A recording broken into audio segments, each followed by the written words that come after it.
For thousands of years, humans around the world admired and worshipped one of the stars that you can actually see in our night sky. And it's not this one here because that's Venus, but it's actually this one right here. That is Sirius. Sirius is the brightest star in our sky, and you can see it from pretty much any location on Earth except for some northern parts, especially near the Arctic Circle. And today what we're going to focus on is the importance of Sirius in our culture and also recreate the system using Universe Sandbox 2. Welcome to What the Math.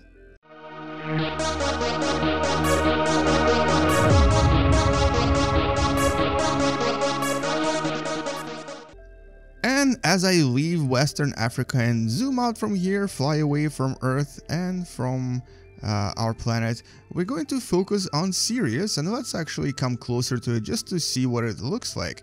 So this is actually a star that's not very far from us in stellar terms. It's only about 8.6 light years away, which is about a double distance of the closest star, which is Proxima Centauri. And I'm currently accelerating my speed so I can actually approach it a little bit faster. Here we go.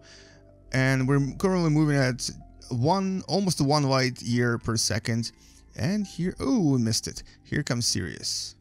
And as we're approaching Sirius, you'll notice that it's actually not one star, but two. So Sirius is actually a binary system. Or is it? So today we're going to discuss that. And let's accelerate time just so we can see what happens here. So we have a central star in the middle and we have a smaller star on the outskirts, but they're actually orbiting around each other. So there's something called a barycenter here.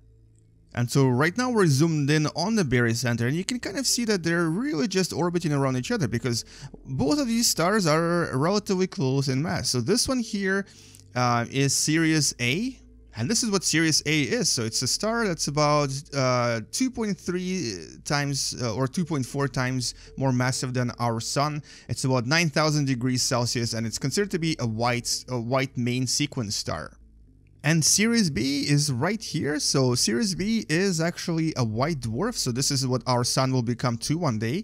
But this one is actually very massive. It's close to the mass of our sun, and it's really compact. It's only about size of our planet Earth. So it's basically mass of our sun compacted into the size of our planet. So you can kind of see their orbits right here. This is the barycenter, and two of their orbits are relatively elliptical, and they take 50 years to go around one another. And here's a slightly different view of these two stars, and these stars are actually relatively young. So this one is approximately 220 million years old, and Sirius B is a little bit younger because, yeah, like I said, it used to be a white sequence star as well, but then it became a white dwarf. And this is what it may actually look like if we were to come really close to it and just look straight at it. So there's a bit of a lensing effect on the surface, and then there's this beautiful blue-white aura around it. Which is why it's called a white dwarf, because it's small, but it's very bright white. And let's actually zoom out of here and look at this beautiful effect that it's creating from the companion star here. We're going to zoom out from here and we'll talk more about these two stars and why they're important for us as human beings and what we know about them and what we've actually known about them for a really long time. And so now we're going to try to recreate all of this in Universe Sandbox 2 starting from scratch, because unfortunately there is no Sirius anywhere here, so we don't really have a simulation for Sirius. We'll have to do it from scratch. We do have Sirius A and Sirius B right here, so this is a good start for us. We're going to start with Sirius A, which is going to be our center. Now this star, like I mentioned before, is one of the brightest objects in our night sky. The only other objects that are brighter than it are obviously Sun, Moon, and of course planets like Venus, Jupiter, and Mars. But in terms of stars, this is the brightest. And every culture in the world has some kind of a mention of Sirius. Most commonly, it's actually known as the dog star, because if you were to look at the constellation where Sirius is, even though I can't really recreate it here, but if you were to look at the constellation in the night sky when it's really dark, and you kind of use your imagination, you would actually see a shape that resembled a dog. So in many cultures, it's known as a dog, as a canine, as a wolf, and so on.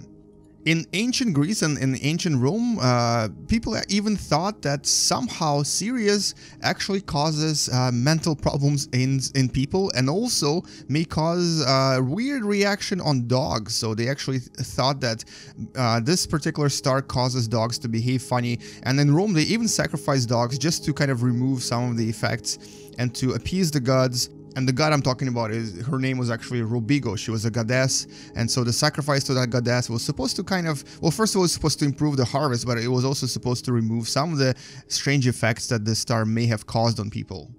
Now, the secondary star was actually discovered over 150 years ago, and Sirius B is now unofficially known as the pup. So if this is the dog star, then this is the puppy star, because it's so small and it's a little bit smaller in terms of mass as well. The distance from the main star is around, or on average, about 20 astronomical units, which is about the same distance as Uranus from the Sun. But it does, because it's elliptical, it does differ anywhere between 8 astronomical units and then about 30 astronomical units. So it's actually, it's quite an elliptical pattern. But interestingly, if these stars were orbiting around each other without any elliptical orbit, this is what their orbit would be like. So there's a barycenter in between them, and they both sort of form 2 concentric circles around each other. So there's a smaller circle on the inside and a larger circle on the outside.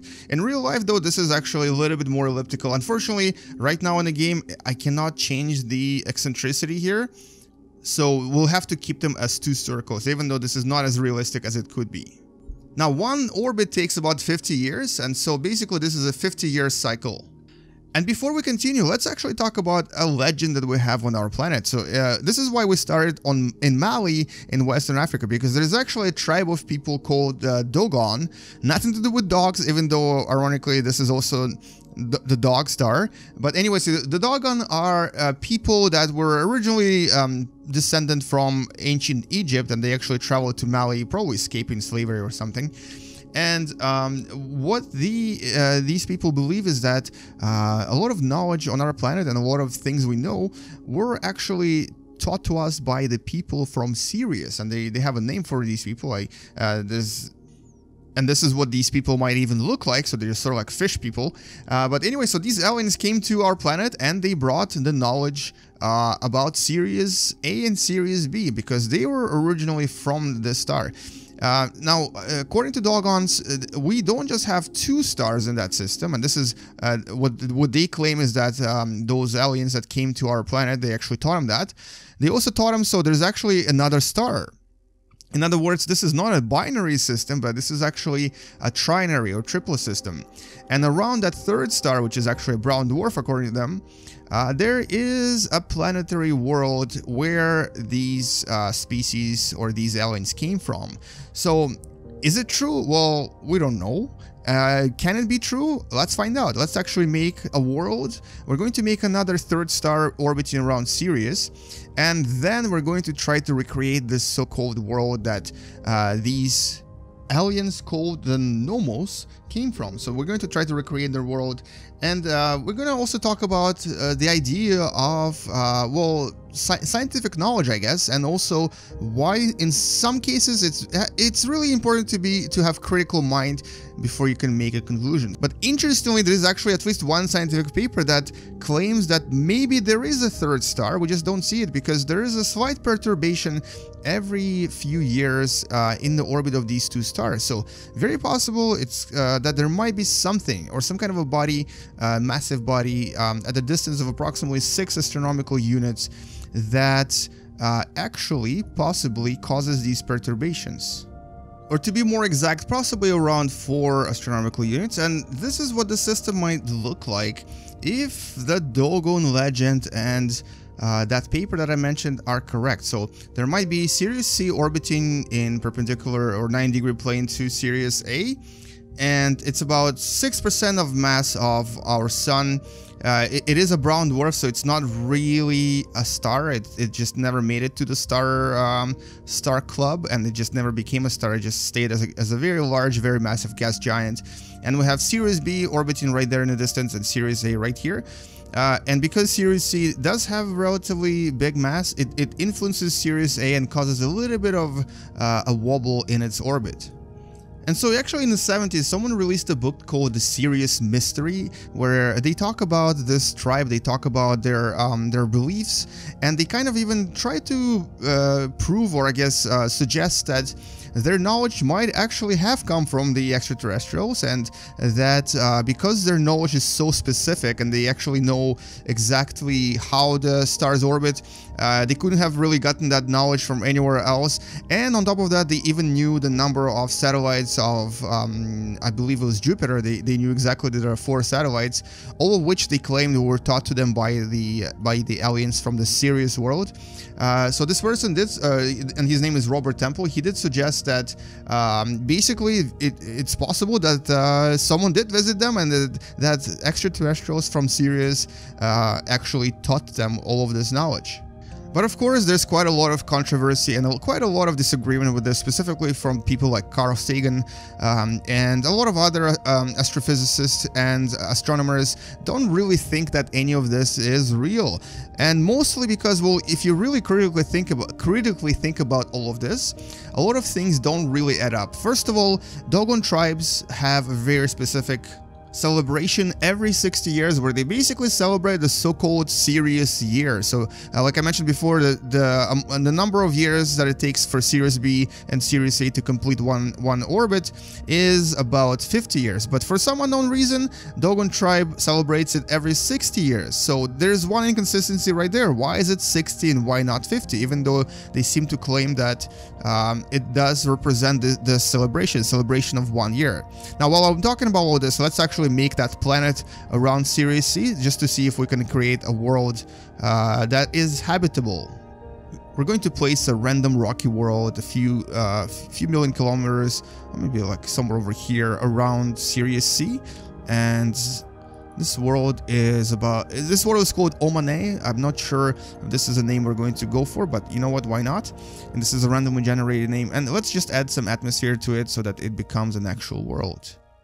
And so here is the world that maybe these aliens came from. We're not sure if this is true or not, but nevertheless, we're going to try to terraform it and make it livable for our species. So this is about 1.93 masses of Earth, and obviously we don't really know if this is exactly what it is, or even if there is a planet around Sirius, but we're going to just go with it.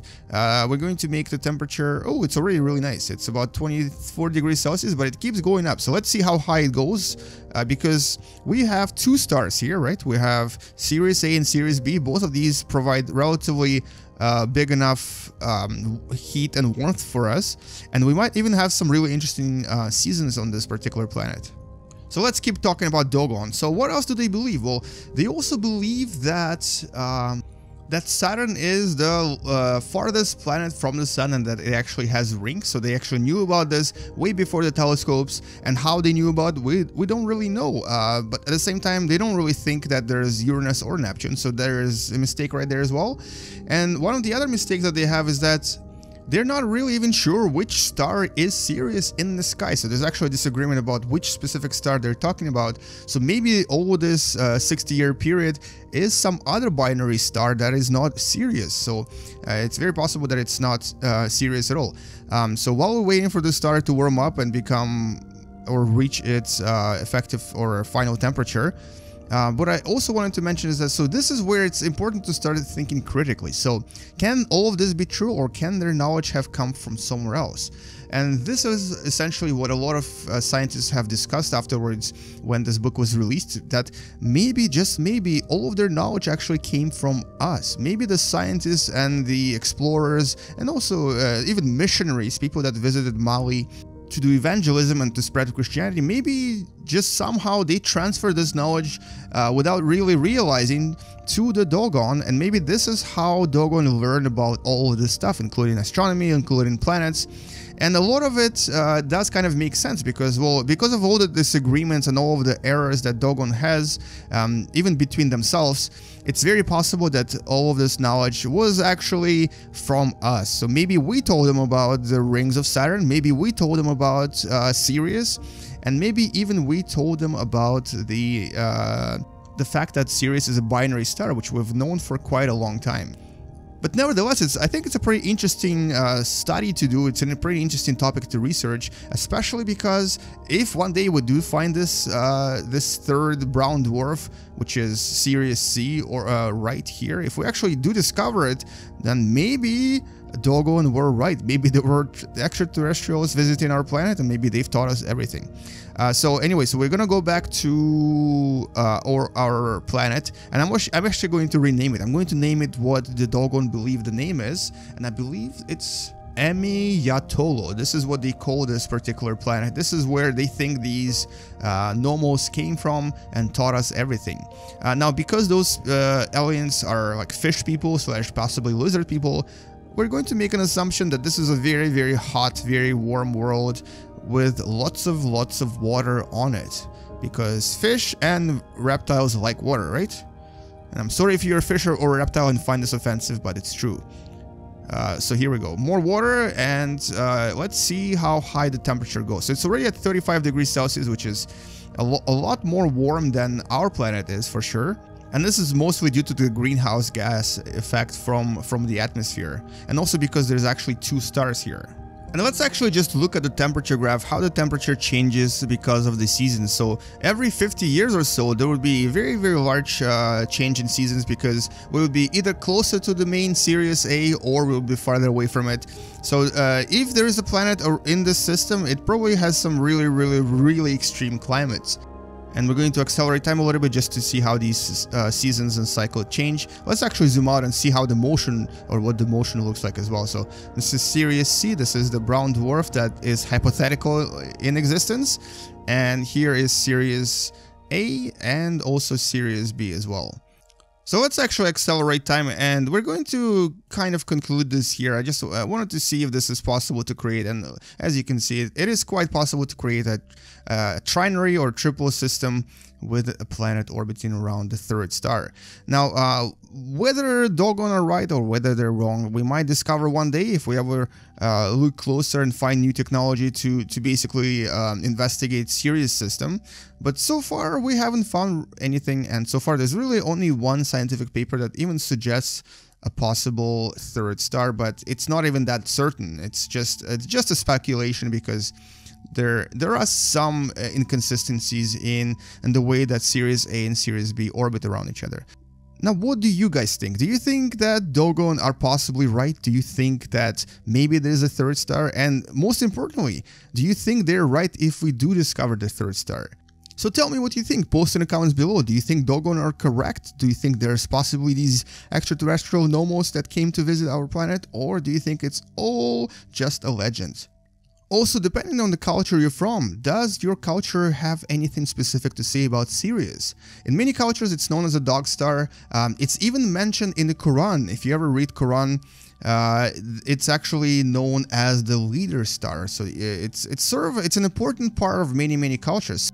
So what does your culture say about Sirius? Is there anything really cool, any kind of a fact that you can possibly share with us in the comments below? Now, it seems that my planet is really heating up. It's already at 65 degrees Celsius, and I have a bad feeling about this. I have a feeling that because there are 2 stars, it might actually go into the boiling temperature of water. We're going to find out in a few years, after about a few orbits, how hot it gets, but hopefully not too hot. And it looks like we stopped at 65 degrees Celsius, so this is a really hot environment. If you were to go to this planet right now, you would be sweating like crazy. This is the hottest sauna you would probably live in. Especially hot in the equator region, and possibly a little bit cooler in the on the poles here. Now I'm going to, just for fun, accelerate time and see what happens after a few years of orbiting, and if they actually end up staying in a stable orbit, or if they end up smacking into each other and flying away. Because that sometimes happens in this game, and it's kind of fun to watch.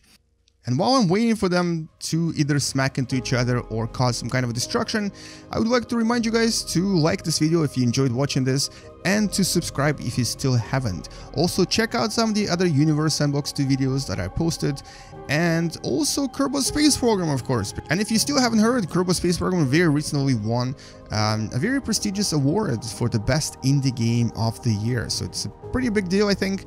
and which is why we are going to be focusing on both Universe Sandbox 2 and Kerbal Space Program for the next few months, years, and possibly decades. Now, this is really cool. Look at that. It's actually forming some sort of an octagon shape. Not a circle, but an octagon.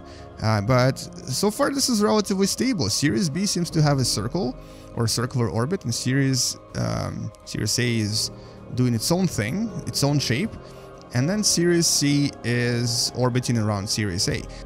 Alright, we've enjoyed 300 years of stability, and suddenly Sirius C decided to increase its orbital eccentricity and may now actually leave the system soon. But all in all, oh, here we go. Here they go. Bye-bye, Atolo, and goodbye, Sirius C. You're going to leave us soon too. But surprisingly, this was a very stable system originally. They were actually... Ooh, something's going to happen now. Something's going to happen. They were actually relatively stable. They were orbiting around each other for 200 years, and the only reason this even occurred is because I accelerated time when the game could not do calculations really well anymore. And so it's very possible that if I were to run this at a regular speed, they might have actually had a very, very stable system forever. So, you know what, maybe, just maybe, Sirius A and Sirius B might actually have a Sirius C orbiting around them. So apparently they're just going to do this for the rest of their lives. Anyway, thank you so much for watching, guys, and game you later. Bye-bye.